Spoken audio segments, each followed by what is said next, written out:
Դեղատներում բժշկական պարագաների դեղերի գների աճը շարունակում է մտահոգել քաղաքացիներին։ Վերջին մի քանի ամսում այդ գնաճը գրեթե 4 անգամ գերազանցել է շուկայի միջին ցուցանիշը։ Առհասարակ ինչու են թանկանում դեղերը եւ ինչով է դա ազդում բնակչության վրա։ Նույն դեղերը, որ անցյալ տարի 3-4 հազար դրամ էին, հիմա 6-7 հազար են դարձել, ստիպված են կամ կրճատել դոզան, կամ փոխարինող փնտրել։ Պաշտոնական տվյալների համաձայն բժշկական սարքավորումների գներն աճել են շուրջ 4,1%, իսկ դեղագործական ապրանքների դեպքում սպառողները միջինը 3,5% ավելի են վճարում, քան նախորդ տարի։ Սակայն որոշ տնտեսագետների գնահատմամբ առանձին խմբերում զգալիորեն ավելի բարձր են։ Մասնագետների կարծիքով գնաճի պատճառներն ավելի բազմաշերտ են։ Տերմուցման ծախսերի աճ, փոխարժեքի տատանումներ, լոգիստիկ խնդիրներ ու միջազգային շուկաներում թանկացումներ։ Սակայն առողջապահության ոլորտի փորձագետները թանկացումները կապում են առողջության պարտադիր ապահովագրության հետ։ Նրանց կարծիքով բժշկական ապրանքների մեծ մասը ներմուծվում են եւ արտաքին շուկաների ցանկացած փոփոխություն անմիջապես անդրադառնում է տեղական գների վրա։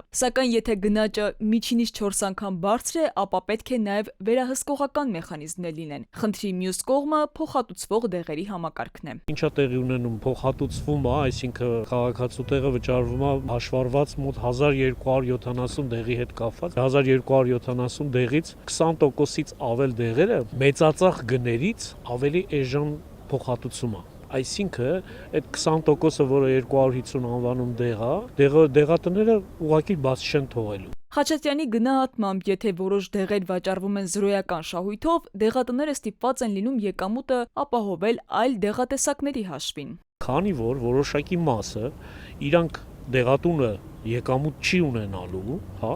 ինքը այսինքն զրոյական է օրինակ վաճառում, շահույթ չի հետապնդում, ինքը փորձել է մնացած դեղորայքից եկամուտ բերի։ Դրա պատճառով որոշակի գներ սկսելու են բարձրացնել, որպիսի դեղատունը կարողանա գոյատևել, որտեղ եթե ինքը շահույթ հետապնդող կազմակերպություն է, անհատ ձեռներեց է, ինքը չի կարա երկարատև տա, կարող է կարճատև 2-3 ամիսվա մեջ նորմալ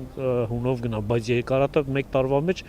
բացասական կլինի ու հարկային մարմինն է կտեսնի, կասի հարգելիս, եթե դու բացասական ես աշխատում, ոնց կլինի, ուրեմն պետքա փակվես։ Փոխհատուցվող դեղերի վերահսկողությունը առողջապահության նախարարության տիրույթում է։ Ժամի հարցմաննի պատասխան նախարարությունից պարզաբանեցին, թե փոխհատուցման շրջանակներում գները հաշվարկվում են սահմանված մեթոդաբանությամբ եւ պարբերաբար իրականացում են մոնիթորինգ շուկայում թանկացումները կանխելու, վերահսկելու նպատակով։ Սակայն մասնագետները պնդում են, դեղերի եւ բժշկական սարքավորումների գների աճը շարունակում է սոցիալական լուրջ բեռ մնալ բազմաթիվ քաղաքացիների համար։